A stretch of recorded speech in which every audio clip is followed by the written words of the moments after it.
अमित शहा तटकरेंच्या घरी स्नेहभोजनासाठी दाखल झाले आहेत। रायगडमधल्या सुतारवाडीत अमित शहा यांचं आगमन झालंय। अमित शहा तटकरेंच्या घरी स्नेहभोजनासाठी दाखल झाले आहेत। थोड्याच वेळात ते सुनील तटकरे यांच्या घरी स्नेहभोजनाचा आस्वाद घेतील। अमित शहा तटकरे यांच्या घरी स्नेहभोजनासाठी दाखल झाले आहेत। त्यांच्यासाठी खास मेनू सुद्धा करण्यात आलाय। महाराष्ट्राचे पारंपरिक पदार्थ तयार करण्यात आले। अमित शहा यांना निमंत्रण देण्यात आलं होतं। तटकरे यांच्याकडून ते निमंत्रण अमित शहांनी स्वीकारलं आणि आता अमित शहा स्नेहभोजनासाठी तटकरे यांच्या घरी दाखल झाले आहेत।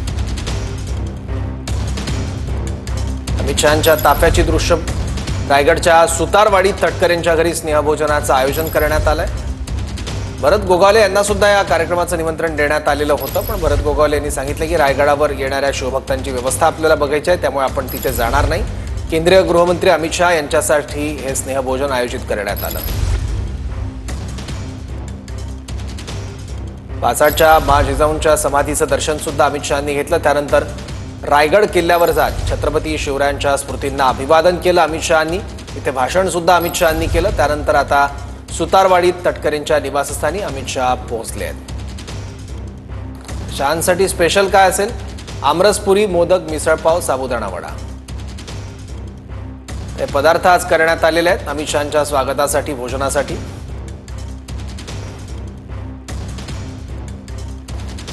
सुनील तटकरेंच्या घरी अमित शहा पोहोचलेले आहेत। फ्लेक्स सुद्धा प्रवेशद्वारावर लावण्यात आलेला आहे मोठा, त्यावर अमित शहांचा फोटो दिसतोय आणि साहजिकच राष्ट्रवादी काँग्रेस पक्षाची गुलाबी ही थीम आणि तोच रंग या फ्लेक्समध्ये सुद्धा दिसतोय।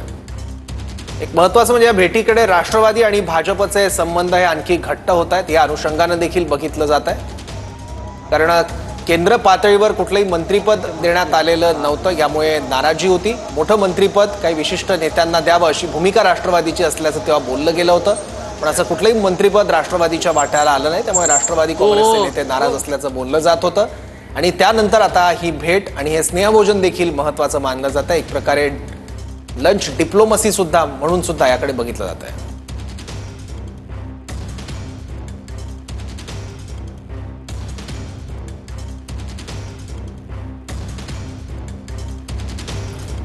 आमरसपुरी, मोदक, मिसळपाव, साबुदाणा वडा अमित शहांसाठी हे स्पेशल पदार्थ तयार करण्यात आलेले आहेत। मराठी मातीतले हे सगळे पदार्थ आहेत।